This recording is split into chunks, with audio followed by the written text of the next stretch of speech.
Ang tanong ng bayan, magkano na po ang utang ng Pilipinas? Kapit lang mga kapatid, 17.2 trillion pesos na po. Sabi ng Malacanang ay manageable daw, pero kanino ba talaga manageable yan? Hi there, this is Chinkitan, your pambansang wealth coach. Ngayong episode na ito, pag-usapan po ang utang ng Pilipinas at umaabot na po ng 17.2 trillion. Ay nako, paano ba ito nakaka-apekto sa ating personal buhay, sweldo at ating kinabukasan? Let's break it down. Una, bakit ba talaga lumobo ng ganito kalaki yung utang? As a matter of fact, nag-umpisa po yan sa COVID-19. Kung naalala nyo po, number one, marami tayong mga binili mga gamot. At syempre naman, may infrastructure program, may ayuda. So para matustusan po ang pangailangan ng ating bansa, not only that, umutang din ang gobyerno para sa mga foreign loans, local borrowings, at syempre naman, apektado po tayo. At dalawang pong ang klaseng utang. Ang unang utang ay tinatawag na magandang utang. Ang magandang utang po ay binabalik po natin sa infrastructure para ito po ay gumawa ng mga kalsada at syempre pag gumagawa ng kalsada, gumaganda ating transportation system at syempre nagkakaroon ng trabaho. Ang masamang utang na ay napupunta naman saan? Saan? Sa korupsyon. Oo, at hindi efficient sa paggamit ng resources ng gobyerno. So ang question lang, okay lang ba may utang? Okay lang po.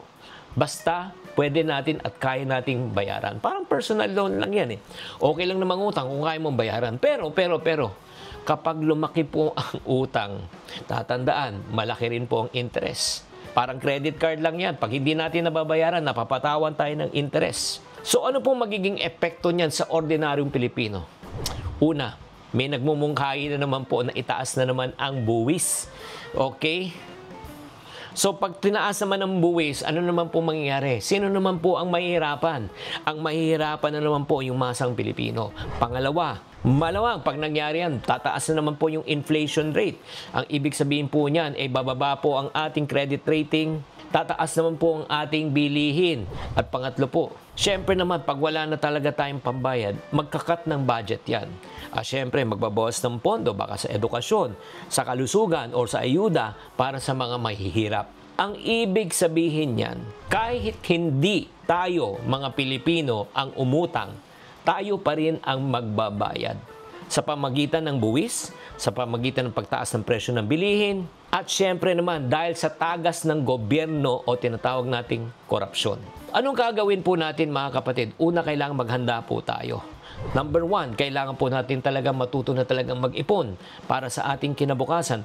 Pangalawa, kailangan talaga tayo humingi ng accountability sa ating gobyerno. Kailangan po may transparency. Pangatlo, kailangan maging wais po tayo sa pagbabudget. At pang-apat, kailangan din po natin dagdagan ang ating kita para hindi tayo mahirapan. Again, kung ano man ang nangyayari sa gobyerno, hindi natin kontrol. Pero kung paano tayo mag-react sa krisis na ito, tayo po ay may control. Tatandaan, tamang karunungan, tamang disiplina po ang susi sa pagyaman.